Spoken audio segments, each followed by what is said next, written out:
Bonjour à tous, je suis très heureuse de vous retrouver pour cette nouvelle émission produite en partenariat avec l'Académie catholique de France. En octobre 2018, un groupe d'experts interdisciplinaires, membres de l'Académie catholique de France, publiait une déclaration sur la question de l'indisponibilité du corps humain. La France débattait alors des questions de bioéthique lors d'états généraux organisés par le gouvernement. Aujourd'hui, ce sont les parlementaires qui débattent à leur tour, mais dans le projet de loi portant sur la révision des lois de bioéthique, la question de l'indisponibilité du corps humain est très peu abordée. Elle est pourtant essentielle. À l'heure où l'expression « mon corps m'appartient » est un leitmotiv majeur, le respect de la dignité humaine et le principe de non-marchandisation du corps humain peuvent-ils rester des principes de droit intangibles? Est-ce que nos gènes nous appartiennent? En sommes-nous propriétaires? Auquel cas, pourquoi ne pas en disposer comme bon nous semble? Enfin, peut-on définir une éthique du corps? Autant de questions auxquelles nos invités vont tenter de répondre aujourd'hui. Et pour ce débat, j'ai le plaisir de recevoir Yvonne Flour. Bonjour. Bonjour. Vous êtes professeur émérite de droit à l'Université Paris 1. À ma droite, le père Thierry Magnin. Bonjour. Bonjour. Vous êtes secrétaire général de la CEF, la Conférence des évêques de France. Et à votre droite, Nicolas Aumonier, agrégé de philosophie, ancien élève de Normal Sup et maître de conférences en histoire et philosophie des sciences à l'Université de Grenoble-Alpes. Bonjour. Bonjour. Je précise que Madame Flour et le père Magnin sont membres tous deux de l'Académie catholique de France. Père, d'abord, j'aimerais une précision. Vous avez souhaité travailler cette question de bioéthique sous l'angle « Nos gènes nous appartiennent-ils » Pourquoi cet angle spécifique ? Parce que justement, dans la bioéthique, aujourd'hui, on travaille au niveau des gènes, des manipulations dites génétiques. Les gènes, ce sont des briques élémentaires des cellules vivantes. Donc, poser la question de l'indisponibilité de l'ensemble du corps humain à partir de ce qu'aujourd'hui on peut faire sur les gènes, renouvelle peut-être la manière de regarder cette question qui ne date pas d'aujourd'hui. Et c'est ça l'angle sous lequel nous avons commencé ce travail. Est-ce qu'on peut dire que vous êtes parti du plus petit pour aller aboutir au plus grand, au plus large ? On est parti de ce qui est considéré comme une brique élémentaire dont le rôle est extrêmement important sur le développement de l'ensemble du corps humain.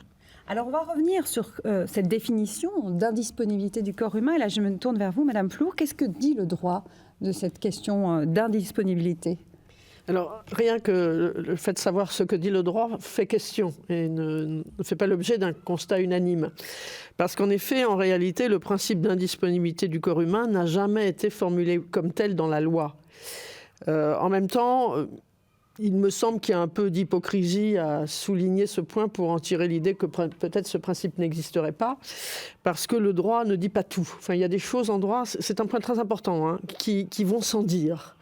Et souvent, ce sont les principes les plus fondamentaux de l'ordre juridique et même de la civilisation dans laquelle on est, qui sont ainsi implicites. Parce qu'au fond, et les historiens du droit l'ont souvent montré, c'est au moment où on commence à les contester qu'on éprouve le besoin de les énoncer. Voilà. Alors, ce qui est vrai, c'est que donc il n'y a pas de texte qui énonce l'indisponibilité du corps humain. Il y a en revanche des conséquences qu'on en tire. Et l'indisponibilité du corps humain, me semble-t-il, fait partie de l'indisponibilité de la personne. C'est-à-dire la personne est hors commerce, pour le coup, personne ne le conteste. Et donc, c'est un des aspects, le corps faisant partie intégrante de la personne. Il y a ensuite un certain nombre de conséquences, mais on y reviendra peut-être. Et il y a, comme vous l'avez, je crois, noté, la Cour de cassation a utilisé ce principe 2 fois, mais 2 fois dans le même cas qui étaient les conventions de GPA, de gestation pour autrui, et depuis, elle l'a remisé, si je puis dire, au placard. Ça, c'est le droit français, parce que cette notion « mon corps m'appartient » qu'on entend de plus en plus souvent et qui justifie beaucoup d'avancées ou en tout cas de modifications des lois existantes. Par exemple, dans les pays anglo-saxons, elle n'est pas identique à ce que nous, on aperçoit. Moi, je ne suis pas une spécialiste du droit anglo-saxon, mais ce que je crois, c'est qu'effectivement, il y a, et pour le coup là-dessus, le Code civil est très clair, il y a des choses qui sont dans le commerce, et puis il y a, alors je ne vais pas dire, il y a des choses qui sont hors commerce, et puis il y a tout ce qui concerne la personne qui par nature est hors commerce. J'ai l'impression que les anglo-saxons, et notamment les Américains, ont des visions beaucoup plus empiriques. D'abord, ils ne posent pas beaucoup de principes directeurs et ils considèrent que le contrat a vocation à régir toutes les questions qui peuvent se poser. Objet de contrat. Tout peut être objet de contrat. Et donc, quand on dit « je suis propriétaire de mon corps », est-ce que c'est juste ou est-ce que c'est faux? En droit, en tout cas. En droit, je ne dis pas, mais je pense qu'il faut partir de la psychologie aussi de chaque jour. C'est-à-dire que je suis responsable, et ça aujourd'hui, de plus en plus, de mon alimentation, de mon hygiène de vie. Je suis invité à être responsable de l'ensemble de l'état de santé, de mon corps et de toute ma personne, bien entendu. Donc ça, c'est qui est très positif, je pense. Le corps tient une place quand même beaucoup plus importante aujourd'hui qu'il y a 50 ans, me semble-t-il, dans nos sociétés, en tout cas occidentales. Et prendre soin de son corps, ce n'est pas un luxe, c'est quelque chose qui est dans la responsabilité de tout être humain. Et ça, c'est très positif. Évidemment, après, psychologiquement, on peut se dire, puisque j'en suis responsable, ça veut dire qu'il m'appartient et j'en fais ce que j'en veux. Et alors là, évidemment, on change de registre. Le droit autorise aussi des dérogations sur cette indisponibilité non écrite du corps humain, le don de sang, le don d'organes. Ça, on a le droit de céder. Oui, alors je pense qu'il y a une... Alors, c'est là qu'est une ambiguïté d'ailleurs. Il est certain que le corps considéré dans son entier est en dehors du commerce. L'esclavage, par exemple, est prohibé depuis très longtemps par nos systèmes juridiques. Par contre, les éléments qui en sont détachés, eux, font l'objet de contrats. Alors, on y viendra peut-être normalement gratuits, mais ils sont gratuits pendant une certaine phase, et puis après, ça entre quand même dans des opérations de marché. Tout ce qui est détaché du corps humain, c'est-à-dire le sang, alors il y a même les cheveux, le lait des femmes autrefois qui pouvaient donner ou vendre leur lait, et puis il y a tout ce qui est don d'organes. Donc l'idée c'est que, alors le droit distingue d'ailleurs les éléments du corps, ce sont les organes, et les produits du corps qui sont des produits qui se renouvellent. Par exemple, le sang se régénère, enfin j'espère que je ne dis pas une bêtise, mais les cheveux repoussent quand vous les coupez, donc ça ce sont des produits. Mais dans les deux cas, les éléments du corps humain ou les produits peuvent faire l'objet en tout cas de dons, de cessions, voire parfois de marchandisation. Et alors, en 1994, ce principe d'indisponibilité est remplacé par celui de non-patrimonialité. Quelle est la différence entre ces deux notions ?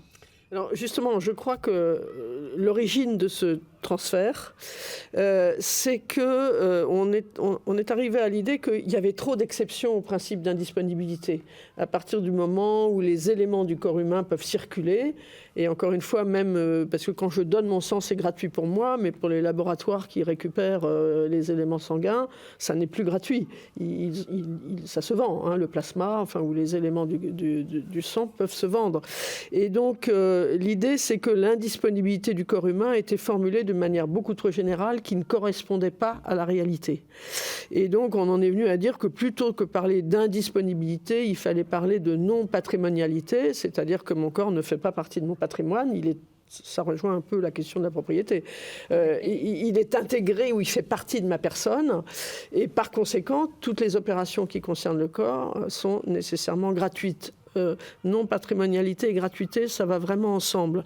La gratuité étant une conséquence de la non-patrimonialité. Puisque je ne possède pas, je ne peux pas vendre. Ça paraît assez logique. Monsieur Aumonier, ce principe de non-patrimonialité qu'on a abordé, est-ce qu'il ne va pas à l'encontre de cette fameuse liberté individuelle que prône tout un chacun aujourd'hui, sur lequel l'individu est au centre de tout aujourd'hui ?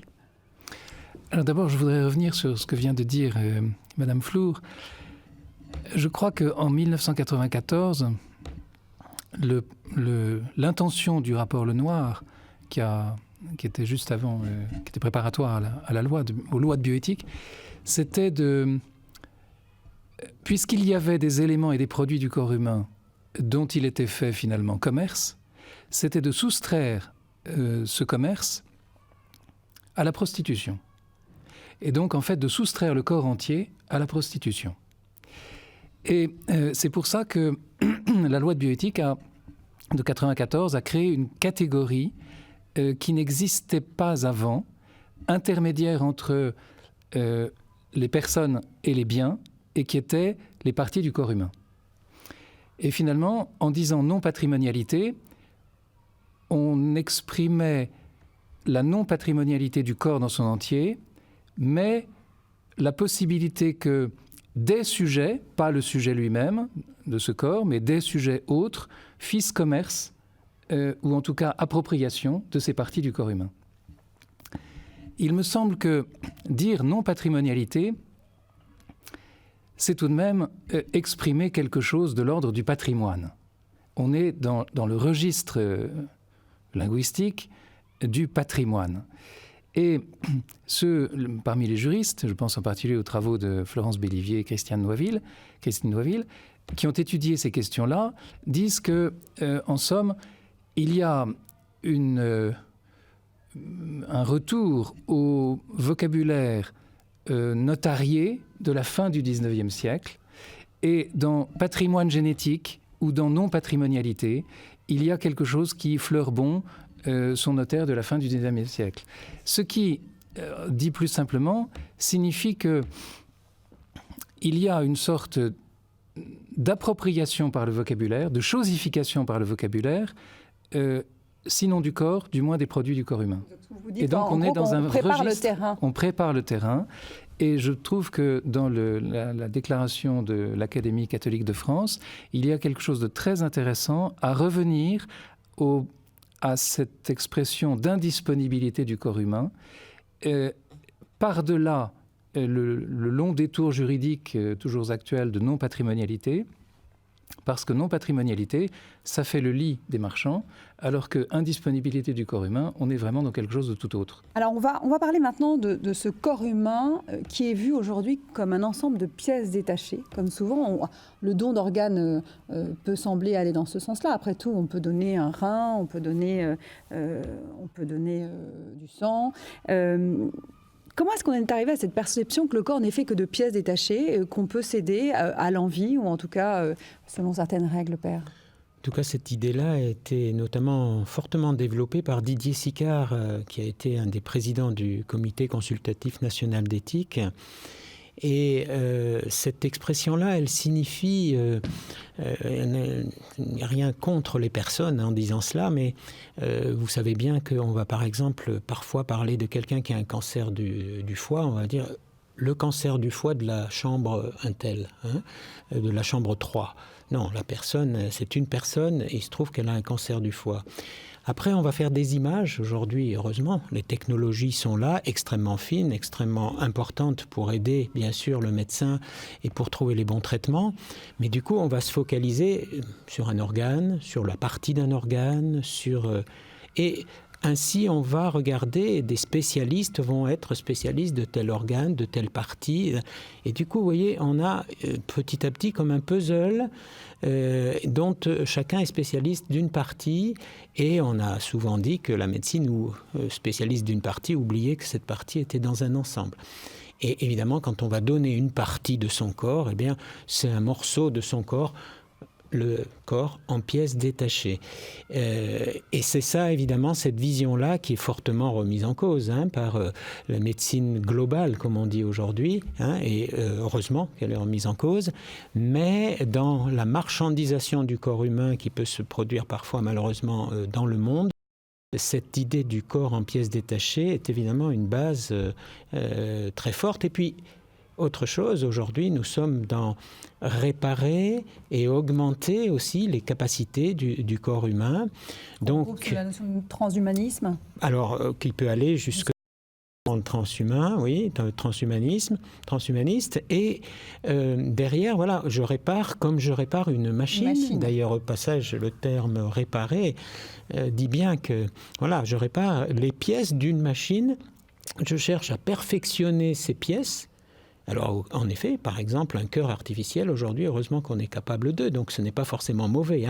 Mais derrière, ça peut donner l'impression que nous sommes des pièces détachées, qu'on peut changer, et que finalement, nous sommes une machine qu'il faut perfectionner. Ce que vous dites, en fait, va dans le sens de ce que disait M. Aumonier, c'est-à-dire qu'il y a une forme de déshumanisation, aussi bien dans le vocabulaire de droit que dans le vocabulaire technique. On va vers une déshumanisation du corps humain qui le rendra plus facilement détachable et vendable, ou en tout cas traficable. Je ne crois pas que ce soit un but au début. C'est se spécialiser pour traiter telle ou telle partie du corps humain, c'est excellent. Et heureusement qu'on a des spécialistes. C'est la conséquence. la conséquence. Ça participe. Et puis, justement, on voit que ça ne marche pas de soigner le corps humain par pièces détachées, justement. Ça ne suffit pas. Alors, j'aimerais qu'on revienne sur cette question, sur l'angle sur lequel vous avez traité cette question de bioéthique. Vous avez dit, vous posez la question, nos gènes nous appartiennent-ils? À qui appartient le patrimoine génétique? Ça, c'est quelque chose qu'on a très peu abordé, en fait, dans les questions de bioéthique lors des États généraux, parce qu'on a l'impression que nos gènes sont à nous. Ce sont mes gènes qui font que je suis brune, grande, petite. Voilà. Or, ce que vous dites, c'est que non, on est héritier d'un patrimoine génétique qui dans les faits, ne nous appartient pas. Alors, c'est très intéressant de s'appuyer sur les sciences de l'évolution, qui regardent d'où nous venons et justement de quels gènes nous héritons. Alors, nous héritons des gènes de notre papa et de notre maman, et pour la plupart d'entre nous qui auront les transmettre évidemment à leurs enfants et aux générations futures. Donc on voit déjà qu'on en hérite, on les reçoit, on n'y est pour rien, et on les transmet. Bon. Mais ce n'est pas simplement à cette échelle-là, c'est dans une longue histoire de l'Homo sapiens. Cette histoire de l'Homo sapiens, elle a plus de entre 200 et 300 000 années. Mais on vient de bien plus loin. L'Homo habilis, c'est 2,8 millions d'années. Donc, petit à petit, dans cette espèce humaine, nous héritons de tout un passé. Et si les gènes sont porteurs à leur manière, pas uniquement, il n'y a pas qu'eux qui vont jouer, bien sûr, mais s'ils sont porteurs de caractère, dont on pourra parfois penser qu'ils sont plus ou moins héréditaires, eh bien, on voit bien qu'on est dans une grande lignée, qu'on reçoit, qu'on transmet, qu'on est un maillon. Et que nous avons bien sûr à entretenir notre corps, nous avons donc quelque part à entretenir la qualité de nos gènes, j'allais dire, ça nous appartient. Et en plus, nous y imprimons notre propre marque. Je me permets juste de parler ici de ce qu'on appelle l'épigénétique. À un moment donné, il y a une vingtaine ou trentaine d'années, on disait tout est génétique et tous nos caractères dépendent de nos gènes, nos maladies aussi, malheureusement. Bien, ça reste en partie vrai, mais pas tout justement. Le contexte dans lequel nous vivons, les modes de vie qui sont les nôtres, l'environnement qui est le nôtre marque l'expression de nos gènes, c'est ça l'épigénétique. C'est l'expression de nos gènes. C'est une évolution naturelle. C'est une évolution liée alors à la fois à l'environnement, mais naturel peut être pollué aussi, par exemple. En tout cas, à l'environnement physique aussi, chimique, mais aussi psychique. Et donc nos comportements de vie jouent aussi d'une certaine manière sur l'expression de nos gènes. Et c'est pourquoi deux vrais jumeaux qui ont au départ le même patrimoine génétique peuvent avoir des différences bien sûr fortes, y compris dans leurs expressions génétiques. Donc nous y mettons notre marque. Donc à la fois nous recevons, nous transmettons et nous y mettons notre marque. Est-ce que nous possédons? Je ne le crois pas. Alors, quand dit la Convention d'Oviedo, Madame Flour, de ce patrimoine génétique qu'on reçoit? Ce que dit la Convention d'Oviedo, surtout, c'est qu'on ne peut pas affecter, transformer le génome ou les gènes ou le patrimoine génétique d'une manière qui s'imposera à la descendance. Ce qui rejoint d'une certaine manière ce que vient de dire le père Magnin, c'est-à-dire que tous les actes qu'on pourrait opérer sur mes gènes ne me concernent pas que moi, mais ils vont s'imposer à ma descendance et c'est ça qu'on ne peut pas faire. Mais d'abord, cette convention elle a été ratifiée en 1997 par 29 pays en tout et pour tout? Oui. C'est ça? Oui. Pas la Chine, pas les États-Unis, pas le Royaume-Uni? Non. Donc c'est une convention qui se veut... C'est quoi? C'est l'outil le plus international qu'on ait aujourd'hui sur ces questions de bioéthique? Je crois que oui, mais je ne suis pas sûre que... Enfin, vous dites 1997, il s'est donc déjà passé un peu plus de 20 ans et je ne suis pas sûre qu'on exprimerait les choses aujourd'hui de la même manière. Et je pense que si des pays comme la Chine, les États-Unis, le Royaume-Uni ne l'ont pas ratifié, c'est parce qu'ils ne souhaitent pas être contraints par des principes qui empêcheraient le développement de la recherche. Parce que ça, c'est un point très important. De de compétition dans la recherche, avec l'idée, que je ne suis absolument incapable d'apprécier, que derrière les progrès de la recherche en biologie ou en génétique, il y a des enjeux économiques aussi très importants pour les laboratoires ou pour différentes opérations. Et donc, il y a des pays qui ne veulent pas que la liberté de la recherche soit... les entrave, en fait. Oui, soit entravée par des... Et nous-mêmes, d'ailleurs, la France l'a ratifié très tardivement, parce que à l'époque, maintenant je crois que on a changé, mais on ne voulait pas signer une convention qui pourrait empêcher le clonage thérapeutique. Nous étions convaincus de la nécessité de prohiber le clonage reproductif, mais on pensait que le clonage thérapeutique pouvait offrir des voies de progrès, et on ne voulait pas signer cette convention pour cette raison. Finalement, on est passé où ? On l'a ratifié, mais assez tardivement. Oui. Donc on voit bien que la démarche, c'est ne pas se brider dans la liberté de la recherche. Monsieur Meunier, je souhaiterais réagir à plusieurs éléments. D'abord, à ce que vient de dire le père Magnin. Sommes-nous héritiers de nos gènes ? Oui, en partie. Et je pense qu'il faut insister, peut-être plus que vous ne l'avez fait, sur le fait que nous sommes aussi une création...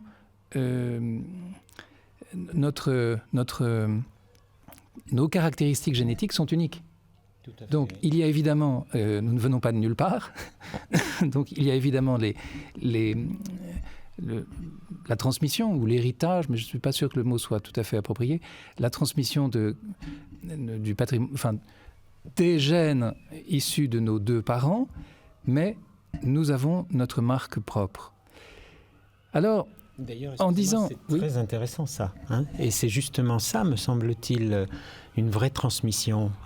Quand on pense à d'autres secteurs où on transmet, ça participe, ce que nous recevons, à la fois, je pense que nous en héritons en partie, en effet, et ça nous fait advenir nous-mêmes dans notre unicité, et en même temps, ce que nous allons transmettre, en tout cas vous, les parents, ce que vous allez transmettre, c'est quelque chose de cette unicité, mais qui sera tout à fait autrement vécu par les enfants que vous aurez. Je trouve ça très très beau dans la transmission, justement, je me permets de le souligner. Oui, mais avant d'aborder la question de savoir ce qui est vécu, et ça s'ajoute évidemment aux génétiques, rien que dans le domaine, disons à l'échelle des gènes, il y a une marque propre. Voilà. Et à cause de cette marque propre, je pense qu'il est un peu délicat de dire que nous sommes les héritiers de nos gènes. Ça donnerait un petit peu à penser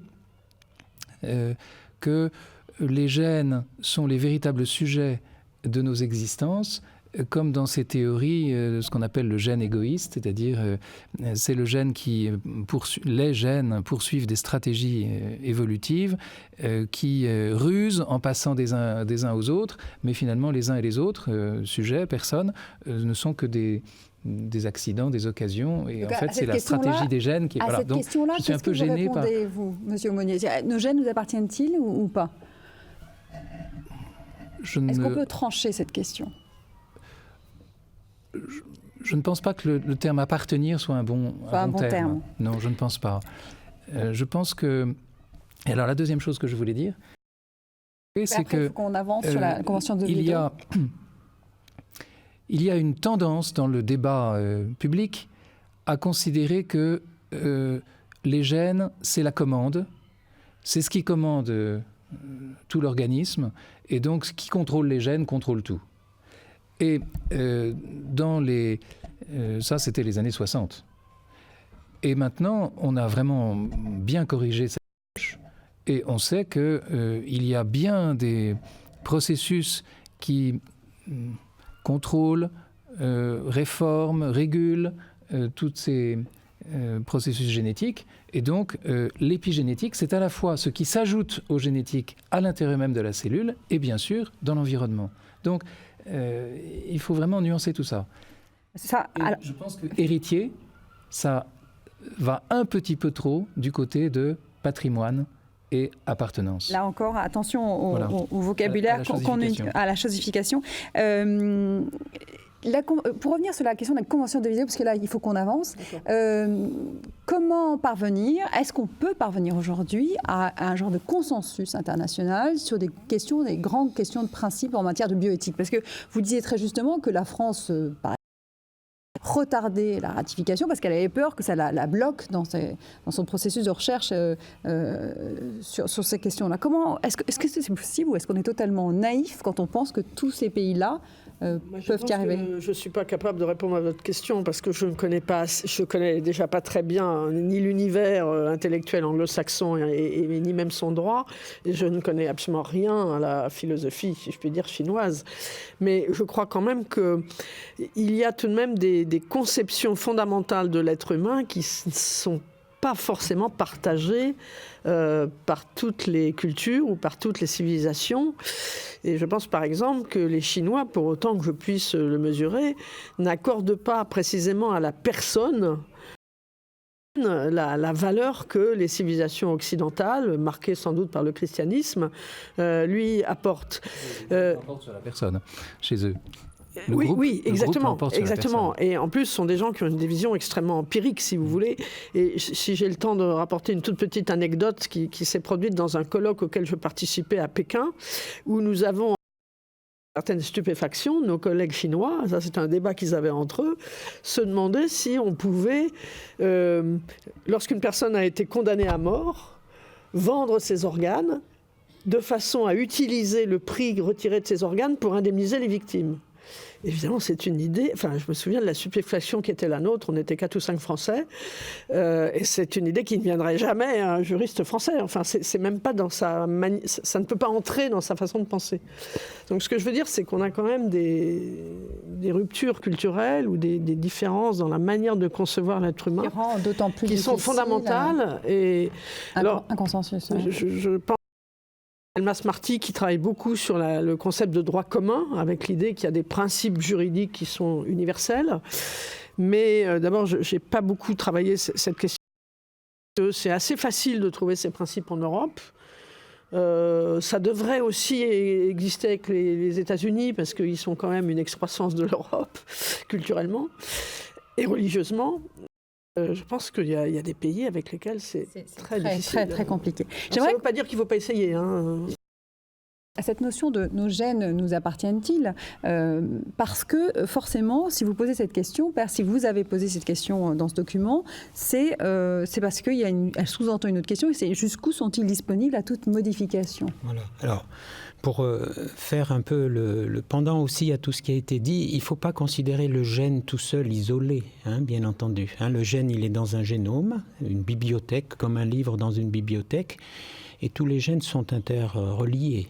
Toucher à un gène, nous en avons 22 000, les humains, à peu près. Toucher à un gène, c'est toucher à l'ensemble de la bibliothèque. Et en plus, ce génome n'est pas isolé tout seul, il est dans une cellule, dans des cellules. Et comme on l'a dit tout à l'heure, il y a des effets d'environnement. C'est un système.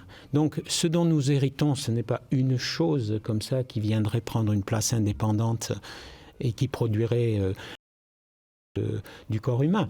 C'est un écosystème dans lequel il y a ces gènes qui jouent un rôle important, et pas unique en effet, mais important.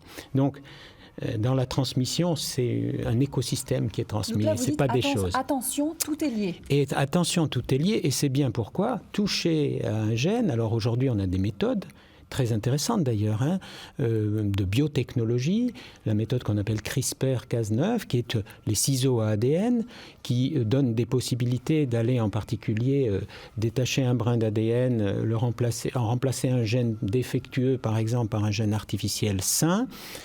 Ce sont des méthodes extrêmement intéressantes, à part qu'aujourd'hui, par exemple, sur l'embryon humain, elles ont malheureusement déjà été utilisées en Chine, alors qu'on sait très bien que pour l'instant, la technique n'est pas encore au point sur l'embryon humain, car il y a des effets collatéraux hors cible, comme on dit, c'est-à-dire que les 2 jumelles chinoises qui sont nées, dit-on, après manipulation de leur embryon, ont été immunisées contre le sida puisque c'était ça qui était visé, mais ont certainement porteuses d'autres manipulations qui ont été faites sans le vouloir hors cible et qui auront peut-être bien des conséquences sur l'ensemble de leur vie.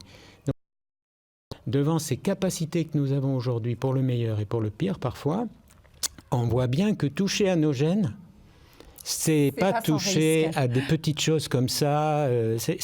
Ça peut avoir des conséquences sur l'ensemble de notre vie, même si, en effet, tout n'est pas génétique dans l'existence. Alors, autre question qui découle de cette question fondamentale, nos gènes nous appartiennent-ils, c'est la question de la brevetabilité du vivant. Est-ce qu'on peut aujourd'hui breveter le vivant, Madame Flo, en termes de droit déjà ? Alors, je crois que le principe de base dont il faut partir, c'est que ce qui existe dans la nature n'est pas brevetable. C'est-à-dire, si vous allez, en vous promenant dans une forêt, vous découvrez une nouvelle plante que personne n'avait jamais vue, vous ne pouvez pas en faire l'objet d'un brevet. Par contre, ce qui est brevetable, ce sont les idées ou ce sont les... Enfin, ce ne sont même pas les idées, pardon. Ce sont les techniques ou les processus. Et donc, à partir du moment où vous faites entrer un élément dans un processus de fabrication et dans une technique, ça devient brevetable. Alors, la limite n'est pas facile à trouver. Peut-être je laisserai, pour essayer de tracer la limite, plutôt le père Magnien, parce que ça dépasse un peu ma capacité. Simplement, je voudrais dire qu'il y a une vraie difficulté qui tient notamment à ce que quand les juristes rédigent les textes sur ce qui est brevetable ou ce qui n'est pas brevetable, ils ne comprennent rien à ce que disent les scientifiques. Et ça se voit... pas seulement à propos de l'être humain, ou même c'est pas une juriste qui le dit, hein. Ou même pas encore à l'être humain, mais quand on parle des directives européennes sur les organismes génétiquement modifiés, on voit bien que la définition d'un organisme génétiquement modifié, elle est très difficile à comprendre pour un juriste de base, mais souvent c'est parce qu'ils n'ont pas compris les explications que leur ont données les scientifiques. Le dialogue est très difficile à instaurer. Le dialogue est difficile. Heureusement, vous êtes là, le dialogue va être possible. Père. Alors, les scientifiques ont parfois aussi de la difficulté à comprendre les juristes, donc il faut qu'on continue de travailler ensemble. Et puis les philosophes essaient de rassembler le tout. C'est fondamental aussi, bien sûr. Oui, la limite, on peut l'illustrer aujourd'hui avec ce que les nanobiotechnologies savent faire aujourd'hui. Si vous fabriquez un gène artificiel, c'est là aussi que notre question, elle est une porte d'entrée intéressante. Vous êtes capable aujourd'hui de fabriquer un gène artificiel. Mais le gène artificiel, tout seul, c'est une chose, donc pas de problème. Maintenant, vous allez peut-être fabriquer un génome artificiel. Alors, on ne sait pas le faire sur l'humain encore, mais on sait le faire sur une bactérie, par exemple, qui est l'un des moins complexes des vivants. Vous allez substituer le gène naturel d'une bactérie, vous allez le remplacer par un gène artificiel, et ce gène artificiel, vous allez le transformer de telle manière que la bactérie, elle devienne une usine de production. Autrement dit, qu'est-ce que vous allez breveter ? Les gènes artificiels, bon là, il n'y a pas de problème. Mais si vous brevetez l'usine, c'est vous brevetez le vivant complet. Il y a une partie vivant. Vous voyez bien qu'entre breveter un procédé et breveter le vivant, la limite aujourd'hui, la frontière, elle est de plus en plus floue. Ce que vous dites, Père, c'est quand on parle d'éléments isolés pour pouvoir breveter, mais qu'en fait, les éléments isolés, c'est un concept qui n'a aucun sens en soi. Alors, on pense avec cette image du Lego parfois.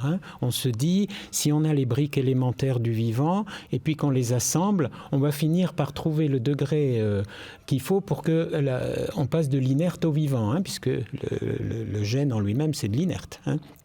Et en fait, non, ça ne marche pas comme ça. Le vivant, c'est plus que la somme de ses parties, comme on dit. Il y a une dynamique qui est plus que la somme des parties. Autrement dit, le vivant, est-ce qu'on peut breveter du vivant ? Lorsqu'on brevette un processus métabolique, par exemple, une fonctionnalité à l'intérieur du vivant, en fait, on brevette du vivant. Et c'est là qu'on voit que juridiquement, ça pose énormément de problèmes. Et entre les continents, il peut y avoir là des dispositions juridiques très différentes. Monsieur Aumonier, sur ce genre... Si j'aurais dit que le génome, c'est de l'inerte. Le gène, c'est de l'inerte. Tout parce seul, que, oui, enfin, oui. Ça se replie, c'est capable d'interaction. Tout seul, oui, mais toute la matière inerte est capable d'interaction. Oui, enfin bon. Comme le dialogue est difficile. Le dialogue est difficile, mais le dialogue est essentiel, on est d'accord. Tout est interaction, y compris dans la matière inerte, bien sûr. Enfin, ce que je veux dire, c'est que la matière des gènes n'est pas identique à la matière d'une tige en fer. Et ça, le grand public l'ignore généralement. Une tige en fer, vous la divisez, c'est homogène. Vous aurez toujours le même fer. Si vous divisez de l'ADN, qu'est-ce que c'est qu'un gène ? Un gène, c'est c'est un ensemble de caractères qui utilisent une matière. Avec, finalement, la description la plus adéquate, c'est avec la ponctuation. Et donc, il y a un démarrage et un arrêt. Il y a des signaux. Et on sait que cet ensemble est lu 3 éléments par 3 éléments. Ce qui veut dire que si vous démarrez à un point, vous allez avoir 1, 2, 3, 1, 2, 3, 1, 2, 3. Ça va continuer. Si vous démarrez à un autre point, une autre lecture possible. Au 3e point, une 3e lecture. Donc voilà. Donc, la différence entre le gène oui. et la tige de fer, c'est que l'ADN peut être lu de 3 manières différentes. Et en théorie, en pratique très rarement, mais en théorie, donner 3 ensembles de production protéique différentes, puisqu'à partir des gènes, on fait des protéines. Et la difficulté que ne perçoit pas le grand public, et c'est que soulignait le père Magnien, c'est que quand on enlève quelque chose, on l'enlève dans une phase de lecture et on n'est pas toujours certain que dans les 2 autres phases de lecture, ça n'aura pas une incidence. Ça ne soit pas... Donc là, on comprend bien que vous êtes d'important. d'accord avec le père Magnien sur le fait qu'on ne touche pas aux gènes sans qu'il y ait des conséquences, et des conséquences qu'on ne mesure pas encore aujourd'hui. J'aimerais qu'on s'élève un peu, qu'on arrive au corps humain. Et il y a cette notion de corps humain. Comment définit-on aujourd'hui le corps humain ? Alors on va peut-être commencer par la notion juridique, mais après il y a la notion philosophique qui est essentielle. Alors, à vrai dire, je ne crois pas que le droit, à proprement parler, définisse le corps humain. Ce qu'on peut dire, c'est que d'abord, pendant très longtemps, la question du corps a été à peu près complètement ignorée par le droit, ou en tout cas pas mise en avant, parce que le droit considère le sujet de droit, c'est-à-dire la personne comme sujet de droit, et elle le regarde plus par l'esprit, si je puis dire, que par le corps, à l'origine. C'est pas un objet, c'est un sujet. Oui, c'est un sujet. Et le droit perçoit l'individu comme l'individu rationnel et capable de volonté qui va s'engager par son consentement. Et toute la personne est vue par le prisme jusqu'à une époque assez récente, disons jusqu'à la moitié du XXe siècle. Et puis, le corps émerge, alors il émerge dans le code pénal quand même, hein, il y a les atteintes à la personne qui sont des atteintes à l'intégrité physique, il y a la réparation, le droit de la responsabilité civile qui donc le corps émerge comme ça, plutôt sous l'angle de la réparation, pour le coup, des dommages qu'il peut subir. Et puis, après la Deuxième Guerre mondiale, à travers notamment la Déclaration universelle des droits de l'homme, on voit émerger le principe de respect dû à la dignité de l'être humain, dont fait partie le respect dû à son corps et à son intégrité physique. Et donc là, clairement, c'est une réaction à ce qui s'est passé pendant la Deuxième Guerre mondiale. Et le corps émerge à ce moment-là à la vie juridique. Et c'est là qu'apparaît la question, est-ce qu'il est sujet ou est-ce qu'il peut être objet ? Le corps on voit bien dans le Code civil aujourd'hui, ça commence par le respect dû à la primauté de la personne, et le premier aspect de la primauté de la personne, c'est le respect dû au corps humain, c'est l'article 16 du Code civil. Donc il n'y a pas de dissociation entre le corps objet et le corps sujet. Partie intégrante de la personne. Mais, alors, je vais peut-être m'arrêter parce que vous trouvez sans doute que je parle trop longtemps, mais surgit la question qu'on a déjà abordée tout à l'heure de la propriété du corps humain, et qui fait l'objet aujourd'hui de débats entre juristes. Mais ce qui est assez curieux, c'est que certains juristes disent « mais je suis propriétaire de mon corps ». En général, quand ils disent ça, dans leur esprit, c'est une façon de protéger le corps humain, parce que la caractéristique de la propriété, c'est d'être un droit exclusif.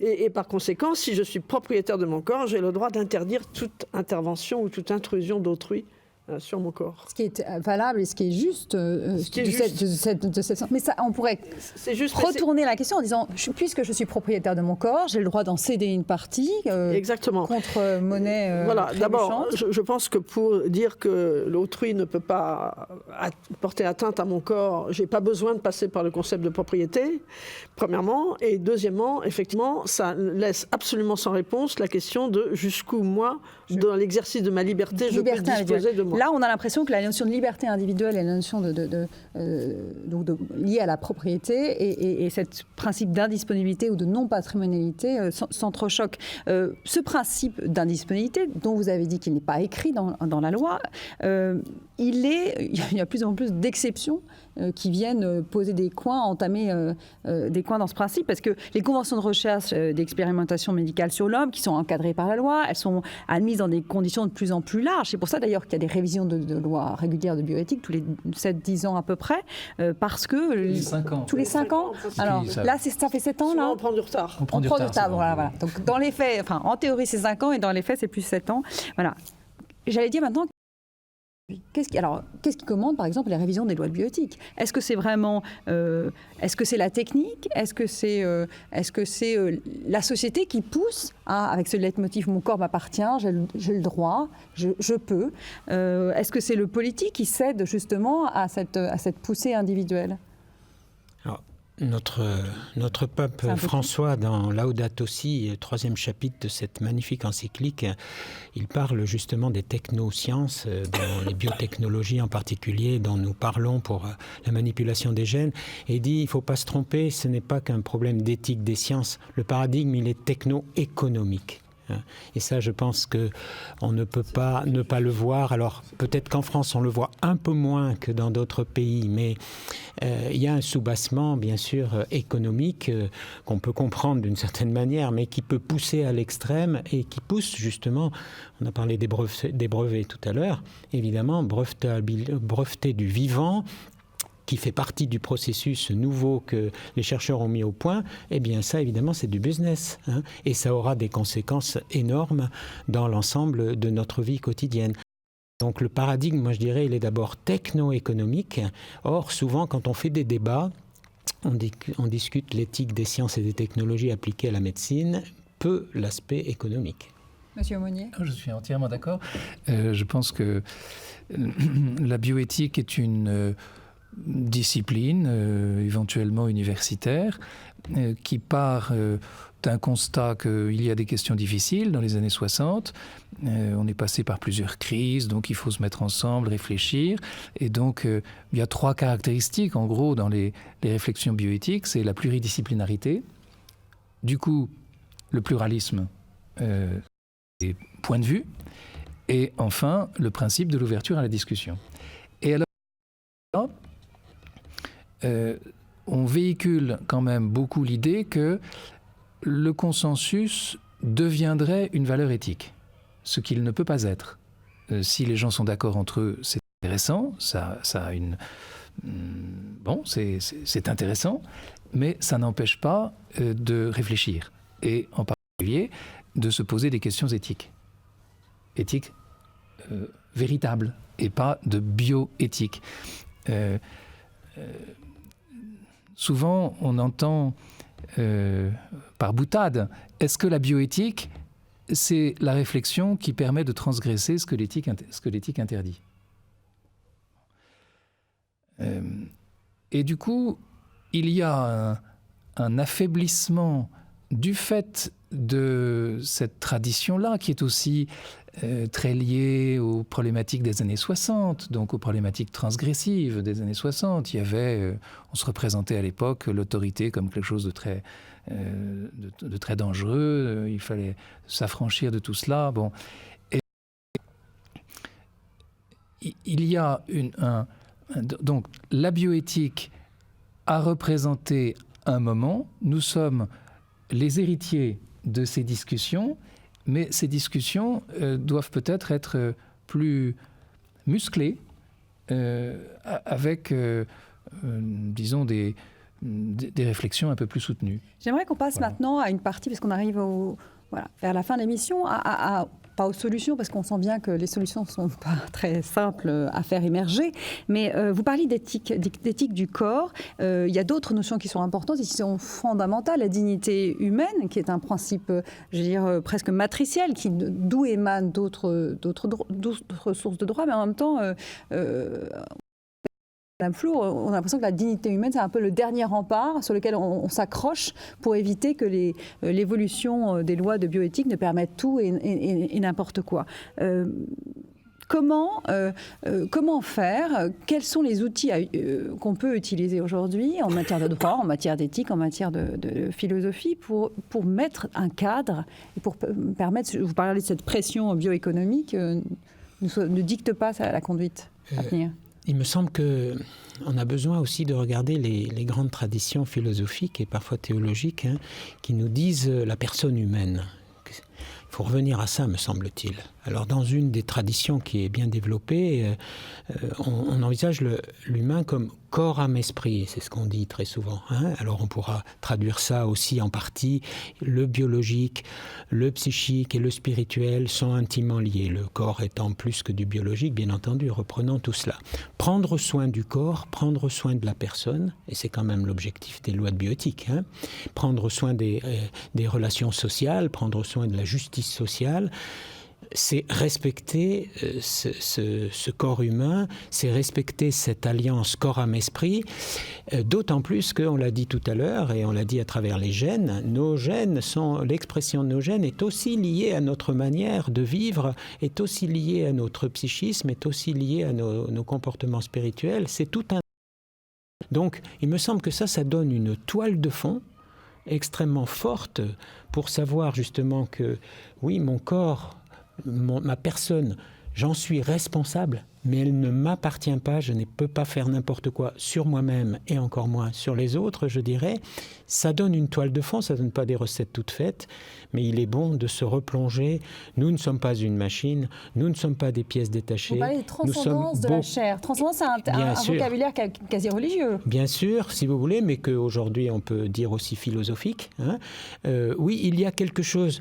Nous sommes plus que l'ensemble de ce que nous pouvons déterminer. Il y a quelque chose de transcendant dans tout être humain. Il y a quelque chose, c'est le mystère de l'être humain, de tout être humain, y compris de l'être humain qui est défiguré. C'est bien pourquoi l'éthique de la personne vulnérable et de la personne fragile doit être pour nous, me semble-t-il, le point de base sur lequel nous pouvons établir des lois. Car dans la personne la plus fragile, cette dignité, ce mystère extraordinaire de la personne humaine, il y est tout autant que chez n'importe quel autre être humain. Le respect de la dignité humaine fait partie de cette éthique de la limite dont vous parlez dans votre document ?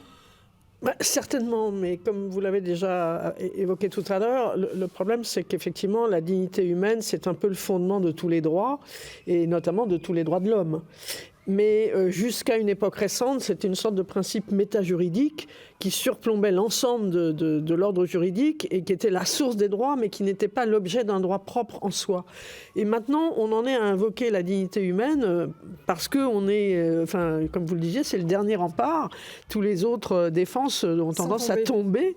Et il y a un certain danger parce que, par exemple, on voit bien que de temps en temps, dès lors qu'elle fait l'objet d'un droit propre, on la met en balance avec d'autres droits, avec la liberté d'expression, avec la libre circulation des marchandises. Enfin, et donc il y a un risque d'effritement même de cette notion-là, outre que le contenu même du principe de dignité fait l'objet de débats. Pour certains, la pointe ultime de la dignité de la personne, c'est sa liberté, et donc tout ce que j'accepte est conforme à ma dignité.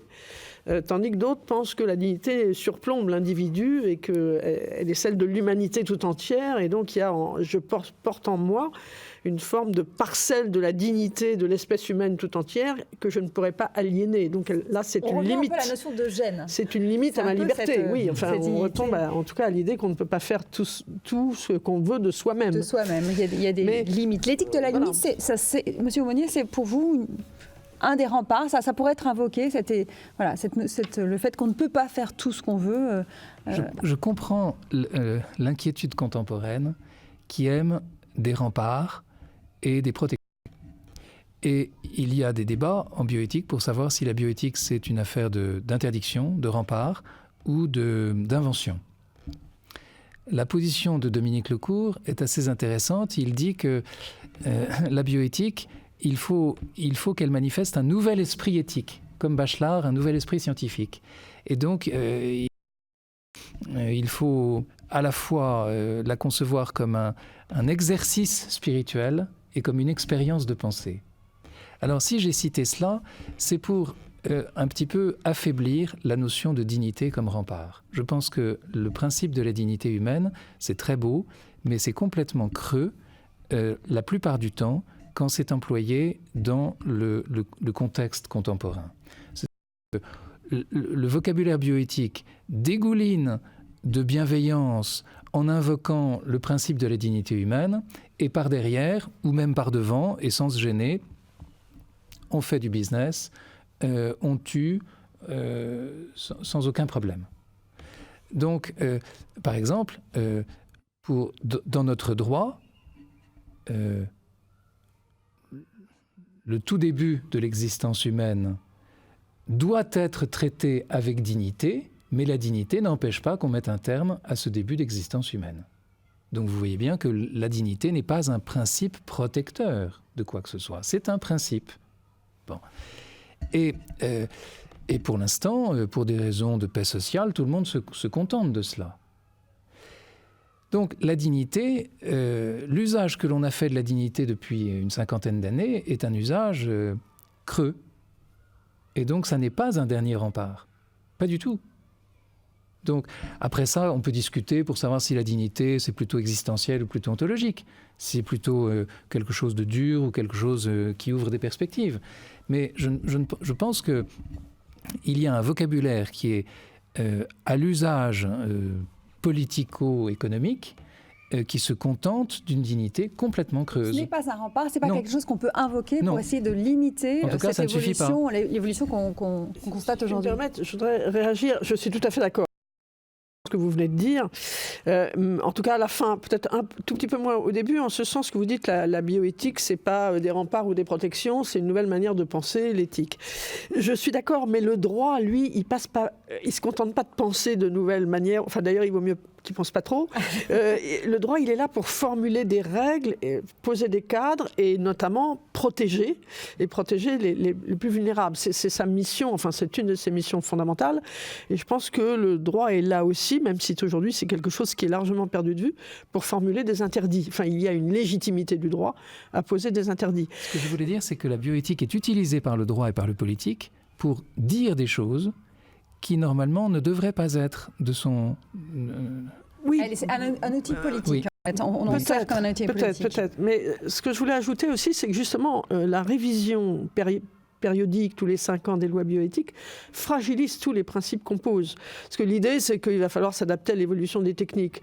Très bien, mais en fait, on proclame des principes comme étant des principes fondamentaux et protecteurs, et puis dès qu'on s'aperçoit, par suite de l'évolution des biotechniques, des biotechnologies, que ces principes qu'on a formulés à grand son de trompette peuvent gêner soit le développement de la recherche, soit le développement du business qui va derrière, soit tout simplement la réponse aux désirs individuels, par exemple au désir d'enfant, eh ben, on va mettre les principes de côté ou en tout cas les reformuler de telle manière qu'ils n'empêchent plus rien. Mais ça veut dire quoi? Parce que votre discours est assez alarmiste, si ce n'est assez... Je suis très critique sur...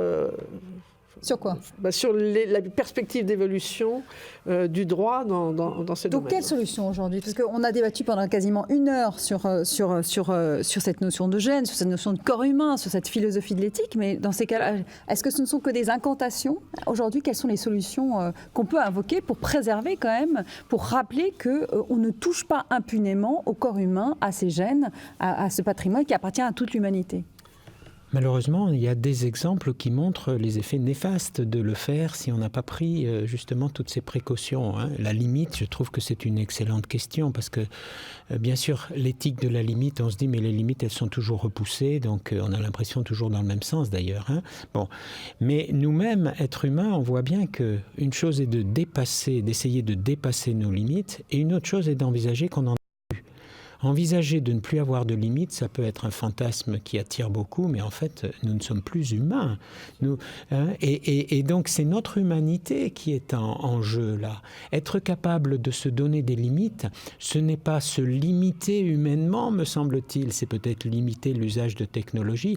C'est au contraire préserver une humanité qui se déploie et qui ne s'auto-limite pas par justement une ouverture à n'importe quoi qui va finalement la détruire. Et vous voyez, il y a un exemple que je trouve très signifiant. En intelligence artificielle, aujourd'hui, vous imaginez des cyborgs, c'est-à-dire qui ont des formes humanoïdes très très grandes et qui sont, on pourrait dire, des humains qui ont l'air parfaits dans toute leur fonctionnalité, sans limite, sans imperfection. Eh bien, ce ne sont plus des humains. Ce sont des cyborgs, ce sont des machines. Et je trouve que là, il y a pour nous un terrain de réflexion et d'éducation extrêmement intéressant. Donc c'est l'intelligence humaine, son humanité, cette dont vous parliez Cette tout à l'heure, qui transcendance. doivent nous permettre d'être intelligents au-delà de cette envie de toujours tout changer, d'avancer, de progresser. Et en toile de fond, nous sommes des êtres vulnérables. Et Vulnérables. cette vulnérabilité n'est pas un On défaut. l'oublie. Monsieur Aumonier, Vous demandez des solutions. Je pense que si l'humain n'est pas... comment dire ça ? Si tout est transformable, si tout est affaire de mécanique, remplaçable, réparable, alors on est dans une course à l'échalote qui n'a pas de fin. En revanche, si nous réfléchissons à ce qu'est la spécificité d'être un être humain, nous avons peut-être une chance de tomber sur quelques repères, je ne sais pas, mais quelques notions sur lesquelles nous pourrons nous mettre d'accord. Vraiment, un véritable accord sur ce qui est. merci beaucoup à tous les trois. On arrive au terme de cette émission. Merci de nous avoir apporté cet éclairage, même si évidemment rien n'est tranché, on l'a bien entendu. Vous pouvez vous-même retrouver cette émission sur ktotv.com. Merci à vous.